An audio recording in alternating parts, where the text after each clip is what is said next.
नमस्कार दोस्तों, welcome to Rajasthan अखाड़ा। मेरा नाम है सिद्धार्थ शर्मा और हम पढ़ रहे हैं इकोनॉमिक रिव्यू 2023-2024। ये है चैप्टर नंबर 5th का सेकंड पार्ट। हम 5th का first part already lecture number 11th में कर चुके हैं, जिसमें हमने मुख्यमंत्री निःशुल्क बिजली योजना, कृषि अनुदान, मुख्यमंत्री निःशुल्क बिजली योजना, डोमेस्टिक सब्सिडी, पीएम सूर्य घर मुफ्त बिजली योजना और इससे रिलेटेड और अधिक योजनाएं हम ऑलरेडी लेक्चर 11th में कर चुके हैं।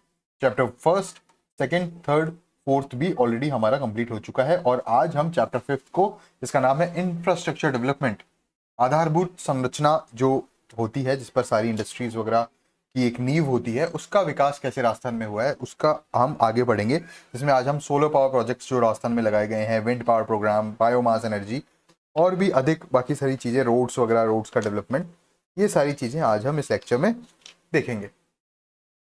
तो स्टार्ट करते हैं सोलर एनर्जी से रिलेटेड पॉइंट से। हम लास्ट लेक्चर में 11th लेक्चर में यहाँ तक कंप्लीट कर चुके हैं। अब बात करते हैं राजस्थान में कितना मैक्सिमम सोलर रेडिएशन इंटेंसिटी आता है। ठीक है, अब राजस्थान आपको पता है बहुत ज़्यादा सनी डेज होते हैं, इतने ज़्यादा यहाँ पर क्लाउडी डेज नहीं होते हैं। तो पर डे, एक दिन में, एक स्क्वायर मीटर में, ठीक है, एक स्क्वायर मीटर में, ये भी 1 मीटर है और ये भी 1 मीटर है, एक दिन में इसके ऊपर पड़ने वाली जो रोशनी है उससे हम 6 से 7 किलोवाट आवर बना सकते हैं। ठीक है, 6 to 7 किलोवाट आवर पर स्क्वायर मीटर पर डे, ये हमारा पोटेंशियल है राजस्थान का। क्योंकि राजस्थान में मैक्सिमम सनी डेज होते हैं जो कि अराउंड 325 डेज पर ईयर तक पहुंच जाते हैं। ठीक है, 325 days in a year with a very low average rainfall, और यहाँ रेनफॉल भी बहुत कम होती है। ठीक है, अब बात की जाए कि राजस्थान में पोटेंशियल कितना है, कि हम कितनी अधिक से अधिक जो है वो सोलर पावर जनरेट कर सकते हैं। ठीक है, तो राजस्थान का जो पोटेंशियल है वो है 142 गीगावाट। ठीक है, किलोवाट, वॉट, वॉट के ऊपर किलोवाट, किलोवाट पहले हो गया वॉट, फिर हो गया किलोवाट, किलोवाट के ऊपर मेगावाट और मेगावाट के ऊपर गीगावाट, 10⁶। ठीक है, तो 142 गीगावाट का हमारे पास पोटेंशियल है राजस्थान में for solar generation as per the assessment किया गया है। ये किसके द्वारा? Ministry of new and renewable energy, government of India. ठीक है, क्यों? क्योंकि यहाँ पे ड्राई डेजर्ट है, रेनफॉल नहीं होती, 325 डेज जो है वो सनी डेज होते हैं, 6 से 7 kilowatt per hour square metre per day लगता है। अब बात की जाए, ठीक है, कि ऑफ ग्रिड प्रोजेक्ट जितने भी हैं और सोलर रूफटॉप प्रोजेक्ट जितने भी हैं उनके अलावा, ठीक है, अब ऑफ ग्रिड प्रोजेक्ट क्या होता है, सोलर रूफटॉप प्रोजेक्ट क्या होता है? देखो, 3 तरह के प्रोजेक्ट्स होते हैं सोलर प्रोजेक्ट्स में। पहला तो आपकी छत के ऊपर जो लगा हुआ है, ठीक है, जैसा कि हमने पीएम सूर्य घर मुफ्त बिजली योजना के अंतर्गत पढ़ा था, तो वो तो हो गया सोलर रूफटॉप प्रोजेक्ट्स। ठीक है, सेकंड हो गया ऑफ ग्रिड प्रोजेक्ट्स, मतलब किसी खेत में लगा हुआ प्रोजेक्ट है जो ग्रिड से कनेक्टेड नहीं है। ठीक है, तो वो ऑफ ग्रिड प्रोजेक्ट हो गया। इन दोनों ही तरह के प्रोजेक्ट्स को छोड़ के जो ग्राउंड माउंटेड जो सोलर पावर प्लांट्स हैं, उसमें से हम कितनी एनर्जी प्रोड्यूस कर रहे हैं? 19,459 मेगावाट।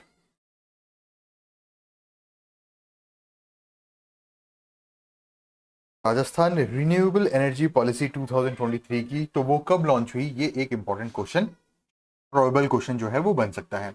तो राजस्थान रिन्यूएबल एनर्जी पॉलिसी 2023 की बात की जाए तो 6 अक्टूबर 2023 को लॉन्च हुई, और हाइड्रोजन पॉलिसी जो है वो 29 सितंबर 2023 को लॉन्च हुई। पहले हाइड्रोजन पॉलिसी आई और फिर उसके बाद रिन्यूएबल एनर्जी पॉलिसी आई। ठीक है, 2023 में 29 सितंबर को और 6 अक्टूबर को। ठीक है, अब बात की जाए, अपन ने ये सारी बात पढ़ ली कि भाई कैपेसिटी कितनी है, हमने ये पढ़ लिया कि पोटेंशियल कितना है, कितनी कैपेसिटी है, कितना जनरेशन हम कर रहे हैं, 142 गीगावाट का एक आंकड़ा हमें मिला, कितना तो हमारा पोटेंशियल है। उसके बाद 19,459 मेगावाट, ठीक है, 142 गीगावाट, तो ये हो गया टोटल पोटेंशियल, और 19,459 मेगावाट जो है वो क्या हो गया? वो अपना कैपेसिटी हो गई। ठीक है, लेकिन ये कैपेसिटी हम कहाँ से जनरेट कर पा रहे हैं? तो वो जो सोलर पार्क्स है और मेगा सोलर पार्क्स जो है राजस्थान के, उनके बारे में हम बात करेंगे। सबसे पहले बात की जाती है भड़ला की, भडला सोलर पार्क जो कि है जोधपुर में, ठीक है। और इसकी कैपेसिटी कितनी है, 2245 मेगावाट कैपेसिटी। यहाँ पे नोटिस करने वाली बात क्या है कि टोटल राजस्थान में प्रोडक्शन कितना हो रहा है, 19,459 मेगावाट, और सिर्फ भडला भडला प्रोडक्शन कितना कर रहा है, 2245 मेगावाट। मतलब टोटल राजस्थान का जितना सोलर पावर कंजप्शन जनरेशन हो रहा है उसका मोटा मोटा 10% या 10% से भी ज्यादा जो है वो सिर्फ भडला जनरेट कर रहा है। और वो कहां पर जनरेट कर रहा है, जोधपुर में। टोटल कितना है, 2245, ठीक है। ये 4 फेज में चल रहा है और 4 फेज में बनाया गया है, कमीशन हुआ है। पहला फेज जो है भडला सोलर पार्क फेज 1 जो है वो बनाया गया है Rajasthan solar park development company limited के द्वारा, और इसकी कैपेसिटी है 16 मेगावाट। इसके बाद जो सेकंड फेज है उसकी कैपेसिटी इससे 10 गुना ज्यादा हो गई है, 680 मेगावाट। उसके बाद थर्ड फेज बना है 1000 मेगावाट का, और फोर्थ फेज बना है 500 मेगावाट का। तो ये 4 आंकड़े आपको याद आप रख सकते हो आप चाहें तो, नहीं तो इंपॉर्टेंट बात सबसे ज्यादा इसमें 3 कंसेप्ट है, मैं आगे और आपको इन डेप्थ समझाऊंगा। जैसे सेकंड फेज का सोलर पावर पार्क है, ठीक है, भडला का ही, तो वो किसने बनाया है, उसी ने, Rajasthan solar park development company ने। इसका है 680 megawatt generation, solar power generation. Second third जो है वो 10,000 मेगावाट है, ठीक है। ये 1000 मेगावाट हो गया, लेकिन इसको डेवलप करने वाली है सौर्य ऊर्जा company of Rajasthan limited in joint venture company between government of Rajasthan and IL and FS energy, ठीक है। कितने का हो गया, 1000 का। और फिर फोर्थ वाला जो है वो 500 मेगावाट का है, जो Adani renewable energy park limited ने कमीशन किया है, ठीक है। इसके बाद 500 मेगावाट, इसके ऊपर 680 के ऊपर क्या था, 65 मेगावाट, ठीक है। इंपॉर्टेंट क्या है, अब जो अभी तक हमने पढ़ा उसमें इंपॉर्टेंट ये है, फर्स्ट फोरमोस्ट फैक्ट जो एग्जाम में पूछा जाता है कि राजस्थान की एनर्जी जनरेशन पोटेंशियल कितना है, कि भाई हम कितना कर सकते हैं जनरेट, तो अपना पोटेंशियल है 642 गीगावाट। सेकंड फैक्ट क्या है कि राजस्थान में कितना सोलर पावर जनरेशन हो रहा है ऑलरेडी ग्राउंड माउंटेड से, apart from solar rooftop projects end of grid projects. तो उसका आंसर है 19,459 मेगावाट, ठीक है। थर्ड पॉइंट क्या है कि भडला जो सोलर पावर प्लांट है वो कितने फेजेस में है, तो वो 4 फेजेस में है, ठीक है। उन चारों फेजेस का अलग अलग भी पूछा जा सकता है अगर टफ क्वेश्चन बनाता है तो। बाकी इजी क्वेश्चन ये हुआ कि उसका टोटल कितना सोलर पावर जनरेशन हो रहा है, तो उसका टोटल सोलर पावर जनरेशन है 2245 मेगावाट। तो ये 4-5 फैक्ट्स हैं सोलर जनरेशन से रिलेटेड जो एग्जाम में पूछे जा सकते हैं, ठीक है। अब आगे चलते हैं। ये डेटा नॉट इंपॉर्टेंट है, ये डेटा भी मैंने ऐसे ही इंक्लूड कर लिया। 1.2 मेगावाट कैपेसिटी का है, ब्रेस्को बोर्ड में सोलर रूफटॉप स्कीम है, जो कि नॉट इंपॉर्टेंट है, ये मिनिमल होता है। उसके बाद डी कंपोनेंट आता है PM Kusum scheme component A। आपको मैंने ऑलरेडी पढ़ा दिया है, एग्जीक्यूटिव समरी में भी मैं समझा चुका हूं, और इससे पहले इंडस्ट्रियल डेवलपमेंट, इंफ्रास्ट्रक्चर डेवलपमेंट और एग्रीकल्चर सेक्टर में भी कुसुम स्कीम के बारे में बात हुई है। कुसुम स्कीम क्या है, एज यू ऑलरेडी नो, किसान ऊर्जा सुरक्षा एवं उत्थान महाअभियान, कुसुम, ठीक है। इसके कितने कंपोनेंट है, component A, component B, component C। Component A क्या है, decentralised off grid connected, off grid मतलब कोई ग्रिड से कनेक्ट नहीं हो रहा, वो सोलर पावर प्रोजेक्ट इसमें काम कर लगे हुए हैं, ठीक है, सेल्फ जनरेशन के लिए, सेल्फ कंजम्पशन के लिए। B में क्या हो रहा है, सोलर प्लांट नहीं है, सोलर पंप है। 3.5 हॉर्स पावर से लेकर 10 हॉर्स पावर तक के, 7.5 हॉर्स पावर तक की इसको सब्सिडी मिल जाती है, 3 से 10 हॉर्स पावर तक के, ठीक है, सोलर पावर पंप्स जिनके पास कनेक्शन नहीं है, एग्रीकल्चर कनेक्शन नहीं है। कंपोनेंट C क्या है, grid connected solar power plant, ठीक है। किसी खेत में ग्रिड लगा दिया और उसको किससे कनेक्ट कर दिया, 33/11 kV सब स्टेशन से, ठीक है, जैसा कि मैंने आपको लास्ट लेक्चर में इन डेप्थ समझाया था, ठीक है। तो Kusum, PM Kusum scheme component A जो है वो क्या है, decentralised setting up of solar projects हैं। ये रूफटॉप पे नहीं हो रहे, ये खेत में बंजर जमीन में लग रहे हैं सीधे। आई होप ये चीज आप अच्छे से समझ चुके होंगे। अब कंपोनेंट A में कैपेसिटी कितनी है, उसकी कैपेसिटी की बात कर लेते हैं। 0.52 मेगावाट टू 2 मेगावाट, 0.5 मेगावाट से लेकर 2 मेगावाट तक, ठीक है। कहां पर लगेंगे ये, बैरन और अनकल्टिवेबल लैंड ऑफ फार्मर्स, ये एक इंपॉर्टेंट पॉइंट है, ये ऑलरेडी डिस्कस हो चुका है, ठीक है। 5 kilometre range of 33/11 KV GSS of discom, ये भी बात ऑलरेडी हम डिस्कस कर चुके हैं। अभी कोई भी 33/11 जीएसएस सब स्टेशन है, ठीक है, जेवीवीएनएल का, डन। उसके 5 किलोमीटर की रेंज में कोई भी बैरन अनकल्टिवेबल लैंड हो फार्मर्स की, उसमें 0.5 मेगावाट से 2 मेगावाट तक का क्या हो रहा है, पावर जनरेशन कर रहे हैं। उसके बाद ये डन हो गया। साइन फॉर 600 मेगावाट कैपेसिटी, ये बाकी अलग वो है, लेकिन अगर स्कीम की बात की जाए कुसुम कंपोनेंट ए, तो 0.5 मेगावाट से 2 मेगावाट तक का कंजम्पशन करेंगे हम। ये एक इंपॉर्टेंट डेटा है। ये बात डन हो गई। अब आते हैं विंड पावर प्रोग्राम पे, विंड एनर्जी पर अपना पोटेंशियल कितना है। सबसे पहले बात इसकी की जाएगी कि विंड एनर्जी से पोटेंशियल कितना है, हम कितनी एनर्जी तक जनरेट कर सकते हैं। तो इसका पोटेंशियल है 284 गीगावाट।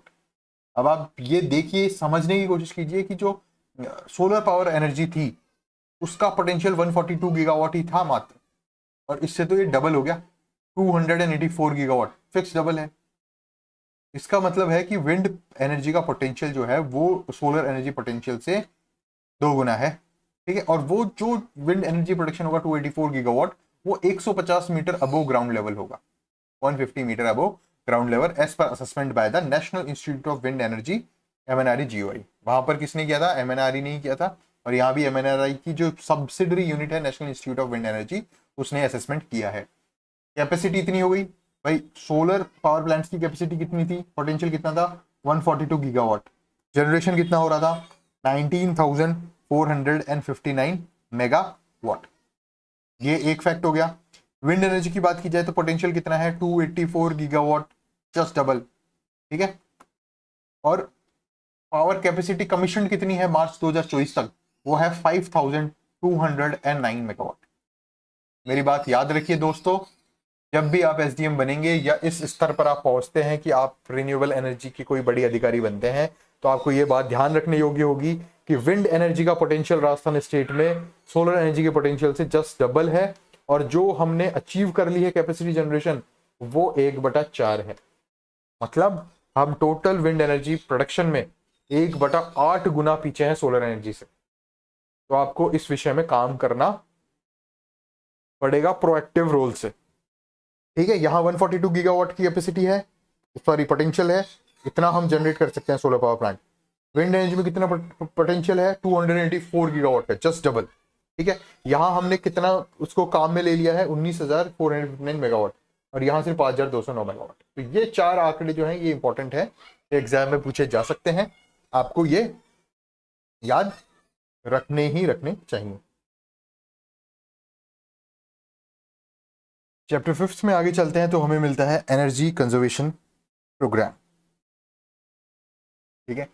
एनर्जी कंजर्वेशन प्रोग्राम पढ़ने से पहले मैं आपको एक पॉइंट और, एनर्जी कंजर्वेशन प्रोग्राम से पहले शायद एक चीज और स्किप रह गई, हाँ बिल्कुल, बायोमास एनर्जी, पॉइंट है। अभी तक हमने सोलर एनर्जी के बारे में बात की, विंड एनर्जी के बारे में बात की, राजस्थान स्टेट में कितना उनका पोटेंशियल है, कितनी उनकी कैपेसिटी है, कितना हम जनरेट कर रहे हैं, वो सारी बात होने के बाद अब हम पढ़ेंगे बायोमास एनर्जी। बायोमास से बनने वाली एनर्जी, बायोलॉजिकल सब्सटेंसेस से बनने वाली जो एनर्जी होती है वो बायोमास एनर्जी होती है, और एक क्लीन एनर्जी सोर्स होता है, ठीक है। राजस्थान में main source of biomass energy क्या है, mustard,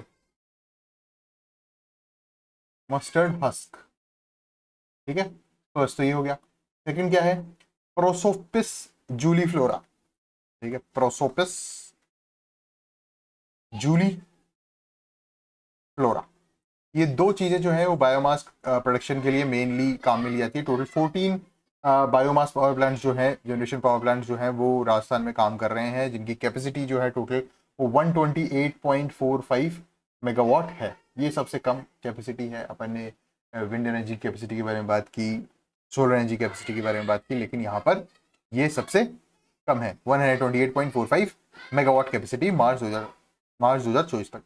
out of which 2 plants of not operational since 2012। In 14 plants में से, प्लांट्स कितने हैं टोटल, 14 प्लांट्स हैं, जिनमें से 2 काम नहीं कर रहे हैं, 12 प्लांट्स हैं, और 12 प्लांट्स क्या बना रहे हैं, 128.45। Presently 8 of biomass power plants of 105.40 megawatt capacity are under execution. ये चल रहा है इस पे काम। The government of Rajasthan issued biomass and waste to energy policy 2023 on 29 सितंबर 2023 को। 29 सितंबर 2023 को क्या आया? Biomass and waste to energy policy. Waste क्या है? मस्टर्ड हस्क जो है वेस्ट ही है, प्रोसोफिस जूलिफेरा वेस्ट है, ठीक है। ये सिर्फ किसके काम में आएगी? ये सिर्फ बायोमास जनरेशन के काम में आएगी। और इस बायोमास जनरेशन के लिए जो biomass and waste to energy policy 2023 जारी की गई है, वो जारी की गई है 29 सितंबर 2023 को। आगे इस लेक्चर में चलते हैं तो हमें दिखता है एनर्जी कंजर्वेशन प्रोग्राम जो RREC के द्वारा इंप्लीमेंट किया गया है। RREC है राजस्थान रिन्यूएबल एनर्जी कॉर्पोरेशन, ठीक है, राजस्थान रिन्यूएबल एनर्जी कॉर्पोरेशन, ठीक है। ये इंप्लीमेंटिंग एजेंसी है for energy conservation and energy efficient programme. पहला पॉइंट हो गया एनर्जी कंजर्व करनी है आपको। दूसरा क्या क्या हो गया?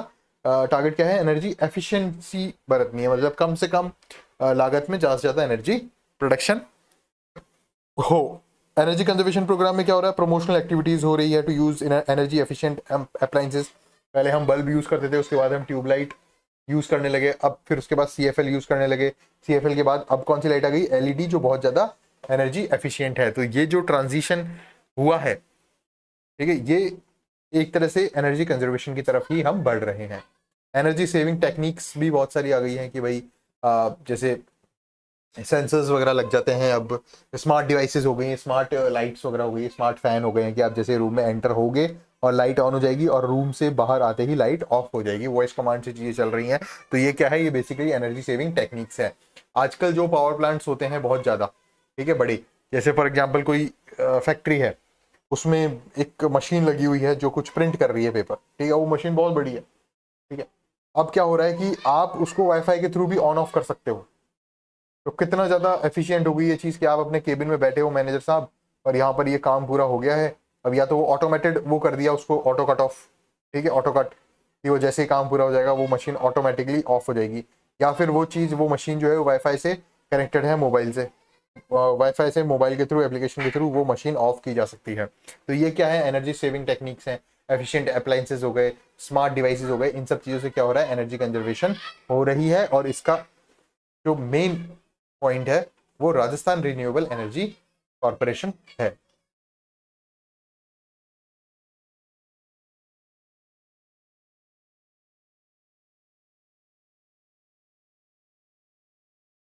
इंफ्रास्ट्रक्चर डेवलपमेंट में हम आगे चलते हैं। तो मेजर चीज हमने यहाँ एनर्जी के बारे में पढ़ा, अभी पावर के बारे में पढ़ा। हाईवे जो है, रोड्स वगैरह जो है, वो भी एक इंपॉर्टेंट रोल प्ले करते हैं इंफ्रास्ट्रक्चर डेवलपमेंट को लेकर। तो राजस्थान स्टेट हाईवे, अब रोड्स की बात कर लेते हैं। मोटा मोटा मैंने मतलब जो जनरलाइज डेटा था वो मैंने नहीं लिया, जो इंपॉर्टेंट चीज़ें हैं वो मैं ले रहा हूँ इस, और इन सब टॉपिक्स में से किस तरह के क्वेश्चंस पूछे जाते हैं ये भी मैं आपको बताऊंगा। जैसे ये एक टॉपिक है Rajasthan state highway investment programme. Rajasthan state का जितने भी हाईवे हैं उनके उनमें इन्वेस्टमेंट प्रोग्राम है, और ये फंड किसके द्वारा किया जा रहा है? ADB के द्वारा, एशियन डेवलपमेंट बैंक के द्वारा, ठीक है। तो पॉइंट ये है, क्वेश्चन क्या पूछा जाता है, आरपीएससी का माइंडसेट क्या रहता है इस तरह का डेटा जब उनके सामने आता है तो ये क्वेश्चन पूछते हैं कि which of the following bank the following project Rajasthan state highway investment programme project 2 will be funded by, has been funded by which of the following bank, ठीक है। तो फर्स्ट बैंक दे देंगे, जैसे मान लीजिए न्यू डेवलपमेंट बैंक दे दिया, ठीक है। सेकंड पॉइंट दे दिया वर्ल्ड बैंक, थर्ड पॉइंट दे दिया एशियन डेवलपमेंट बैंक, ठीक है, Asian Development Bank. Fourth point दे दिया नन ऑफ द अबव, या दो मिला दिया, या कह दिया इट इज हो solely policy of Rajasthan government, ठीक है। तो यहाँ पर इस सब चीजों में क्या होगा, ADB आपको लोन प्रोवाइड करवा रहा है। This project has been funded by ADB, the project cost ये काम की नहीं होती राजस्थान पॉइंट ऑफ व्यू से, ये ऑफिस पर्पजेस के लिए है, ठीक है। सैंक्शन वगैरह जो निकलती है, वर्क ऑर्डर वगैरह जो निकलते हैं उसके लिए बजट से रिलेटेड। लेकिन हमारे एग्जाम के लिए काम का ये है कि Rajasthan state highway investment programme project 2 जो है वो चल रहा है ADB के द्वारा। आगे बात की जाए तो इसके तहत हो क्या रहा है, ये कब से इफेक्टिव हुआ? ये इफेक्टिव हुआ दिसंबर 2019 से, टेक 2019 से ये इफेक्ट में आया, और कंप्लीट ये कब होगा? सितंबर 2024 जो अभी चल रहा है, ठीक है। सितंबर 2024 में ये कंप्लीट हो जाएगा। Objective of this project is to improve transportation efficiency and safety on state highways. State highway जितने भी हैं, यहाँ नेशनल हाईवे की बात नहीं हो रही है, स्टेट हाईवे की बात हो रही है, उसकी ट्रांसपोर्ट एफिशिएंसी बढ़ानी है और सेफ्टी बढ़ानी है बेसिकली, ठीक है। The project comprises the construction of rehabilitation, operation, maintenance. जो ऑलरेडी बने हुए हैं उनका रिहैबिलिटेशन किया जाना चाहिए, ऑपरेशन कंटिन्यू होना चाहिए, मेंटेनेंस जो भी मतलब पैच वर्क वगैरह करना है या डिवाइडर्स वगैरह बनाने हैं, टोल वगैरह बनाने हैं, वो सारी चीजें मेंटेनेंस में आती है। About 754 kilometre of state highways, ठीक है। 2 लेन हाईवेज यहाँ बनाने हैं, इंटरमीडिएट लेन बनानी है, इनकॉर्पोरेटेड विथ रोड सेफ्टी है, क्लाइमेट चेंज अडेप्टेशन फीचर्स होनी चाहिए, एनहेंस प्रोजेक्ट मैनेजमेंट कैपेसिटी होनी चाहिए, और पीडब्ल्यूडी के साथ जो पब्लिक प्राइवेट पार्टनरशिप डिवीजन है, ठीक है। पीडब्ल्यूडी का एक अलग से आपने ऑफिस देखा होगा, तो एक अलग 3 गेट है पीडब्ल्यूडी के ऑफिस में यहाँ जयपुर में। पहला गेट जो है वो नॉर्मल ऑफिसर्स के लिए, और जो थर्ड वाला एक सेक्शन पूरा बनाया हुआ है जो पीपीपी डिवीजन है पूरा पीडब्ल्यूडी का, उसके तहत ये काम हो रहा है। मतलब पीडब्ल्यूडी ऑफिस का एक अलग सेक्शन बना हुआ है पूरा, जिसमें पीपीपी डिवीजन के तहत काम होता है, पब्लिक प्राइवेट पार्टनरशिप।